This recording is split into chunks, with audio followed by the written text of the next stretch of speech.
Chapter 2, verses 1 through 12. Again, listen to the word of God. Now, after Jesus was born in Bethlehem of Judea in the days of King Herod, behold, wise men from the east came to Jerusalem, saying, "Where is he who was born King of the Jews? For we saw his star when it rose, and have come to worship him." When Herod the king heard this, he was troubled, and all Jerusalem with him. And assembling all the chief priests and scribes of the people, he inquired of them where the Christ was to be born. They told him, "In Bethlehem of Judea, for it is written by the prophet, And you, O Bethlehem, in the land of Judea, are by no means least among the rulers of Judea, for from you shall come a ruler who will shepherd my people Israel." Then Herod summoned the wise men secretly, and ascertained from what time the star had appeared. And he sent them to Bethlehem, saying, "Go and search diligently for the child, and when you have found him, bring me word, that I too may come and worship him." After listening to the king, they went on their way, and behold, it won't turn to the next page. There it is. Behold, and they went and seen it, and arose, and went before them until it came over to rest over the place where the child was. When they saw the star, they rejoiced exceedingly with great joy. And going into their house, they saw the child with Mary his mother, and they fell down and worshipped him. They opened their gifts, their treasures. They offered him gifts of gold and frankincense and myrrh. And being warned in a dream not to return to Herod, they departed to their own country by another way. This is the word of God. Well, is 2015 treating you well so far? I know we're only 4 days into it, but you could have a bad 4 days, couldn't you? All right. Well, last week we ended a sermon series and we started a sermon series all in the same sermon.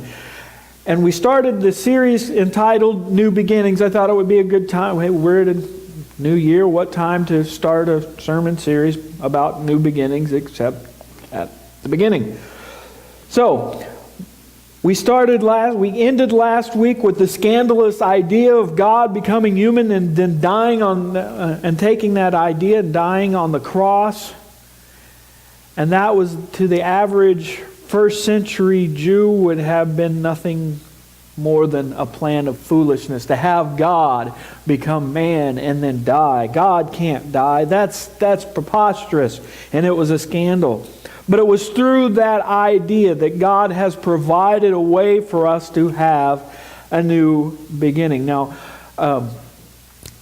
like I said, it was nice to have Philip here with us today, and as most of you know, he's been enthralled with magic here for the last, 6, 7, 8 months. So I want to use some of his expertise, if you will, as a sermon illustration. So Philip, if you can come up, he's going to pick somebody randomly out of the audience to help him with a magic trick. And then we'll go from there, and how this magic trick might just kind of be like the Old Testament. I'm going to have Pastor actually pick somebody. Oh, good. Oh, I get to pick somebody. You get to pick somebody. Pick me. Okay, Gary wants to be picked.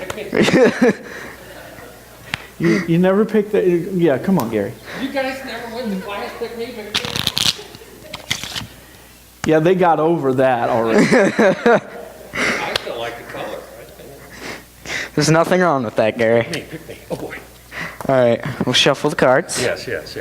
Okay. I'm going to make sure they're all here. Yeah. That's good to have all your... They're all there. He doesn't want to be playing with a... Some days I'm not all there. Would you say the word stop for me, Gary? Stop. Right there? Right there. Take a look at that card. Got it. Can everybody know that card? I know you can't see it. Everybody except me can know it. Okay. There you go. Pass. Okay. Pass that around. See? Okay. Got it? We're all, oh yeah. Gary, go ahead, examine the deck, make sure it's a normal deck. It's nice to have a little crowd for this because it works well. Yeah. Ooh. Yeah, that's a normal deck. All right, I will give you your card. Yeah. There you are. Yeah. Call stop. Stop. Right there. Yeah. Go put your card back. Drop 'em on the floor. Okay. Thank you. You're welcome. That would be ideal. Okay. Your card is not the top card, Gary. No, it's not. Okay. Do me a favor. Snap your fingers. You notice how your card comes to the top? That's the one. It's the Jack of Clubs, but I was sure that you would pick the Jack of Clubs. If I can pull it out, on my phone is one prediction. If I open it up, you can see I'm not doing anything tricky. Read the prediction out loud so everybody can hear it. You picked the Jack of Clubs. That was very good. Now, you're probably thinking, how is that like the Old Testament? What? No. Has Pastor lost his mind? Well, yes, I have. I have lost my mind. But let's look at this. There's three basic parts that I can see anyway. There's three basic parts to the magic tricks that he does. First of all, there's the setup. Now, in part, some tricks, the setup is merely having the deck of cards and bringing them. But there's other card tricks where you have to set the deck in a certain way, and you got to get everything just right so that it's all ready to go for when you are ready to do your magic trick. Now let's just think for a moment about how God in the Old Testament might be able to do this. Using these three phrases, in Genesis we see the setup of the Old Testament. God is making promises to redeem humanity. He's setting up who is going to be chosen instruments to fulfill His promises. He's setting up what offerings will look like. All that so that God and humanity would know what Messiah would look like when He comes. God uses a lot of that's in the first 5 books of the Bible, also known as the Pentateuch. He's setting up so much in those first 5 books of what redemption is going to look like. Now, in the magic trick, there's a second phase that I can see.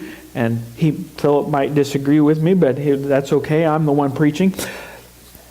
The second phase that I see is the sleight of hand or the deception. Now, the second part with the sleight of hand and deception it might sometimes be like the first, but it's not. It's a little different, and this is where it gets a little tricky because, deception and sleight of hand and God, how does that relate? Well, first of all, I want you to realize that God does not use sleight of hand or magic or trickery or any of those things when He is speaking to us. But there is a parallel to some degree. And this is the parallel. And this part of the trick where Philip is manipulating the cards. Philip will continue to do things to the deck in order for the trick to work out the way he wants it to work out. Now, Gary, you probably thought you got to pick the Jack of Clubs. You didn't get to pick the Jack. I'm sorry to tell you, but you didn't get to pick the Jack of Clubs. That was a card control. He controls the cards and gives you the card He wants you to have. Okay? And God can be that way. He does things. He didn't just start creating everything and get it all set up and then, like the deists believe, step back and let things happen. No, He's manipulating things. He's saying, okay, this person needs to go here. This person needs to go here. You guys go here. And hopefully we're doing that all within His will and with love and affection for Him. But sometimes He'll use circumstances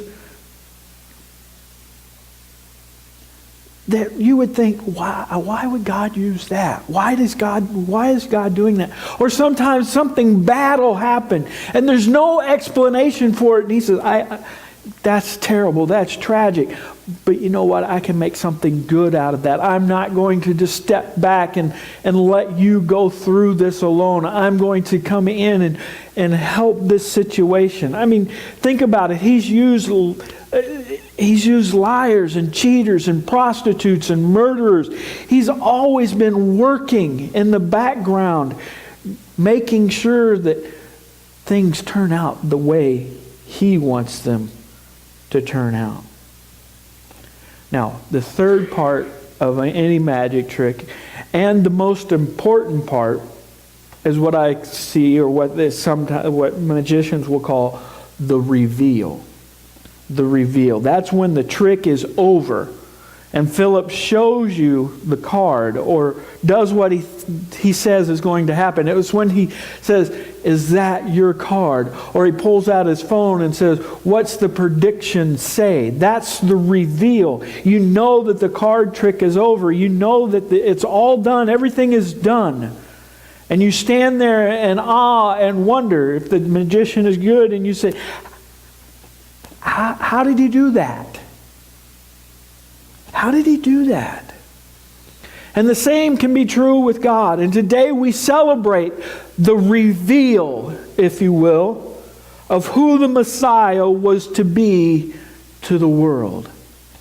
God had been setting up and arranging things in the Old Testament so that when Messiah came, people would be able to recognize who he was when he was revealed as the Messiah. And the three wise men came, and it was revealed who Messiah was to the Gentiles. It finally became clear. A eureka moment, if you will, for those wise men happened when they saw that star and said, "Messiah has come. Let's go find him. God has revealed himself to humanity. We need to go find this truth. We need to go find the Messiah." Now, there's a couple important things we need to pick out from this chapter before we call it a day. And here's some of these things. And if we were going to boil all this down into one statement, it would be this: you have to have your own personal epiphany of who the Messiah is in order to follow him. You see, in the story of the wise men coming from the far, notice that they did not send their servants in their place. They could have easily done. I'm sure, being wise men and maybe professors of some kind of their day and age, they had people that they could have sent. They probably could have had students that they could have said, "Hey, why don't you go check this out? And if there's something to it, we'll come and dig with you." You know, kind of like an excavation. If there's something to it, then we'll come and check it out too. But if not, well, we don't want to waste our time. They could have done that, but they didn't. They said, "We need to go check this out for ourselves. This is so important. We can't let it go by without checking on it ourselves." So they packed up their camels and they started off for Jerusalem. They needed to check it out. And you need to check it out for yourself as well, to see if Jesus is really who he says he was. You know, there's an old saying that goes that God the Father doesn't have any grandchildren. In other words, you have to come into a relationship with him yourself. You can't get in to the family of God on somebody else's faith. Now, somebody else's faith may be an important part as they prayed and asked God to reveal himself to you. But at some point, you have to have your own personal epiphany where you can say, like Wesley of old, "Christ died for my sin, even mine." In that time where it goes from your head knowledge to a heart knowledge, Christ has to be revealed to you. And that's what we need today. We need Christ revealed to us so that we can trade the old broken humanity that we have in us and become a new creation. So something new can be revealed in us. That we can take these sorrows that we have and trade them in for the joy of the Lord. So today, as we sing our song of response, I just want to encourage you to let this, even though it's an up-tempo song, let it be a prayer of sorts to say, you know what? I'm tired of the status quo. I want to trade my sorrows in for His joy. I want the Messiah to be revealed to me in a new and fresh way this year, in a way that He has never been revealed to me before. Trading our sorrows.